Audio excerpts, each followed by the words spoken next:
अस्सलामुअलैकुम to all my students, my name is Mohsin Aman. जैसे कि आप लोग जानते हैं कि हमने चैप्टर नंबर 9 स्टार्ट किया हुआ था ट्रांसपोर्ट, और इससे पहली वीडियो के अंदर हमने जो स्टडी किया था वाटर और आयन अपटेक्स के बारे में। आज हमने न्यू टॉपिक स्टार्ट करना है जिसका नाम है ट्रांसपायरेशन। ट्रांसपायरेशन किसे कहते हैं, डेफिनेशन पहले देख लेते हैं। डेफिनेशन है लॉस ऑफ वाटर, यानी कि वाटर का लॉस होना। कहाँ से? फ्रॉम एरियल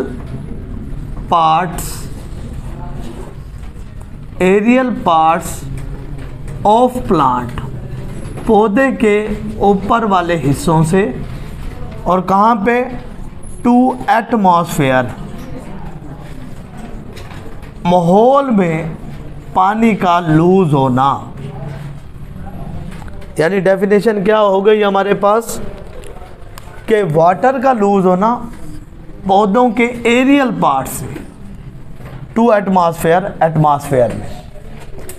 एरियल पार्ट किसे कहते हैं? पौधे के वो हिस्से, जैसे कि अगर हम कोई प्लांट्स बनाएं तो ये जो पौधा है, इस पौधे के वो हिस्से जो ज़मीन से बाहर की जानिब होते हैं, उसमें स्टेम भी आता है, शूट्स भी आता है, लीव्स भी आते हैं। उन पार्ट्स को हम क्या कहते हैं? एरियल पार्ट्स कहते हैं। अब एरियल पार्ट्स में से जो वाटर की ट्रांसपोर्ट होती है, वाटर लूज होता है, वो कौन से हिस्से होते हैं? पहला हिस्सा होता है हमारे पास लीफ। जो लीफ होता है, लीफ की जो लोअर सरफेस होती है, लोअर सरफेस किसकी? लीफ की, उसमें पाए जाते हैं स्मॉल ओपनिंग। उन स्मॉल ओपनिंग को हम नाम देते हैं स्टोमेटा का, और इस स्टोमेटा के ज़रिए जो होता है पौधे वाटर को क्या करते हैं? लूज करते हैं। पहला पार्ट ये हो गया। दूसरा, क्यूटिकल्स पाए जाते हैं। क्यूटिकल कहाँ पाए जाते हैं? पत्ते की अपर जो लेयर होती है, अपर लेयर जो लीव्स की होती हैं, उसमें हमारे पास क्यूटिकल पाए जाते हैं। इन क्यूटिकल के ज़रिए भी जो होता है पौधे वाटर को लूज करते हैं। और तीसरा जो हमारे पास होता है, जिसे हम कहते हैं लेंटिसेल्स के ज़रिए भी पौधे ट्रांसपायरेशन का अमल करते हैं। और लेंटिसेल्स कहाँ पाए जाते हैं? स्टेम्स में पाए जाते हैं। अगर हम देखें तो फर्ज किया ये स्टेम्प है, और इस स्टेम्स के ऊपर ऐसे उभार पाए जाते हैं। इन उभार को जो है हम लेंटिसेल्स कहते हैं, लेंटिसेल्स। और इनके ज़रिए भी जो होता है वो वाटर जो होता है वो लूज होता है। अब देखें कि हमने एक वाटर की एक स्ट्रक्चर बनाई है। ये जो लीफ है उसकी लोअर साइड पे ये स्टोमेटा पाया गया, इसको हम कहते हैं स्टोमेटा। और इस स्टोमेटा के ज़रिए क्या होती है, ये जो है वो वाटर जो होता है वो लूज़ करते हैं। अब कितने फ़ीसद जो होता है वो लूज़ करते हैं? 90% पौधे जो होता है वो स्टोमेटा के ज़रिए वाटर को लूज़ करते हैं। इस प्रोसेस को हम कहते हैं स्टोमेटल जो होता है ट्रांसपायरेशन कहते हैं। क्या कहते हैं? Stomatal transpiration. तो जो 90% वाटर लूज़ होता है वो होता है स्टोमेटल ट्रांसपायरेशन के ज़रिए। और बाकी जो 10% होता है, 10% वाटर जो होता है वो इन दो प्रोसेस के ज़रिए जो होता है वो वाटर लूज़ होता है। अब पौधे जो होते हैं वो वाटर को लूज़ क्यों करते हैं? पौधे वाटर को लूज़ इसलिए करते हैं ताकि फोटोसिंथेसिस का अमल हो सके। अब फोटोसिंथेसिस के अमल में वाटर की बहुत ज़रूरत होती है। फोटोसिंथेसिस में पौधे जो होता है ना वो वाटर को कहाँ से लेते हैं, लास्ट टॉपिक के अंदर हमने पढ़ा था कि वो सॉइल से लेते हैं वाटर को, और सॉइल से कहाँ आते हैं, जड़ों में, और जड़ों के ज़रिए जाइलम के ज़रिए जो होता है वो एरियल पार्ट के अंदर चले जाते हैं। तो जाइलम का क्या काम होता है, वो वाटर की तरसील करता है। और कार्बन डाइऑक्साइड कहाँ से लेते हैं, वो एयर से लेते हैं, हवा से लेते हैं। और ये जो जाइलम होते हैं वो पत्तों में जाते हैं, और पत्तों में एक हमारे पास सेल्स पाए जाते हैं, उन सेल्स को हम कहते हैं मीज़ोफिल सेल्स। वो मैं आपको डायग्राम की मदद से समझाऊंगा कि मीज़ोफिल सेल्स का क्या काम होता है। और इन मीज़ोफिल सेल्स में सूरज की मौजूदगी में खुराक प्रिपेयर होती है, और वो खुराक होती है ग्लूकोज, जिसे कार्बोहाइड्रेट की शक्ल में जो है वो तैयार करते हैं। और साथ में क्या प्रोड्यूस करते हैं, ऑक्सीजन को।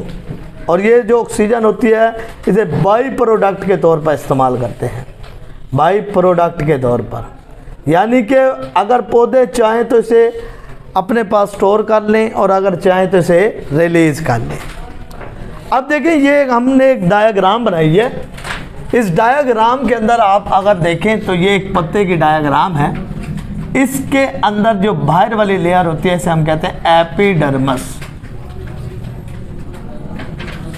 और जो नीचे वाली है उसे हम कहते हैं, ये भी एपिडर्मस है, और ये जो लेयर होती है इसको हम कहते हैं एंडोडर्मस।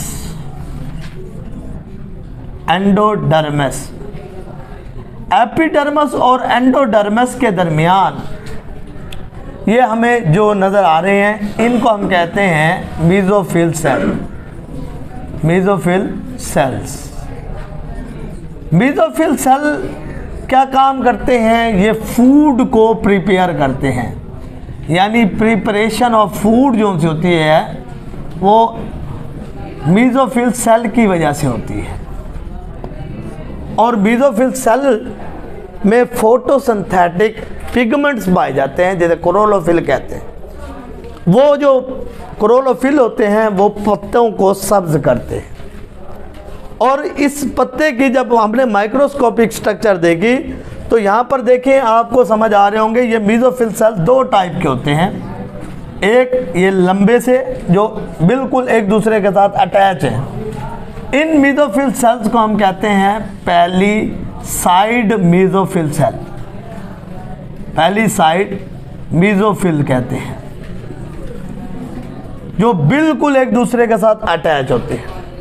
और एक ये छोटे से गोल से नज़र आ रहे हैं जिनके दरमियान एयर स्पेसिस बहुत सारी है, खाली जगह। इनको हम कहते हैं स्पॉन्जी, स्पॉन्जी मीज़ोफिल सेल कहते हैं। अब होता यूँ है कि वाटर जाइलम के ज़रिए जब पत्तों तक पहुंचता है तो खुराक प्रिपेयर करने के लिए जितने पानी की ज़रूरत होती है वो पौधे अपने लिए जो है वो ले लेते हैं, क्योंकि पौधे ऑटोट्रॉफ हैं तो अपनी खुराक खुद तैयार करते हैं फोटोसिंथेसिस के ज़रिए। और लॉस ज़्यादा वाटर, जब ये मीज़ोफिल सेल में वाटर आता है तो पौधे इसे अपने लिए इस्तेमाल कर लेते हैं, और जो पानी बचता है उसे एयर स्पेसिस के अंदर भेजा जाता है। ये एयर स्पेसिस है, खाली जगह पर। और ये खाली जगहों से होता हुआ ये वाटर के मालिक्यूल, जिसको हमने ब्लू डॉट से जाहिर किया है, ये वाटर के मालिक्यूल्स हैं, वाटर मालिक्यूल इसे हम कहते हैं। इन वाटर मालिक्यूल के ज़रिए ये स्टोमेटा में आते हैं और स्टोमेटा से पत्तों से बाहर खारिज हो जाते हैं। तो ये जो प्रोसेस होता है इस प्रोसेस को हम ट्रांसपायरेशन कहते हैं। अब ये पौधे जो से ट्रांसपायरेशन में वाटर को लूज़ करते क्यों हैं, आखिर इतना ज़रूरी क्यों है कि वाटर को वो लूज़ करते हैं। पौधे ट्रांसपायरेशन इसलिए करते हैं ताकि एक प्रोसेस हो सके जिस प्रोसेस को हम कहते हैं कूलिंग इफ़ेक्ट्स।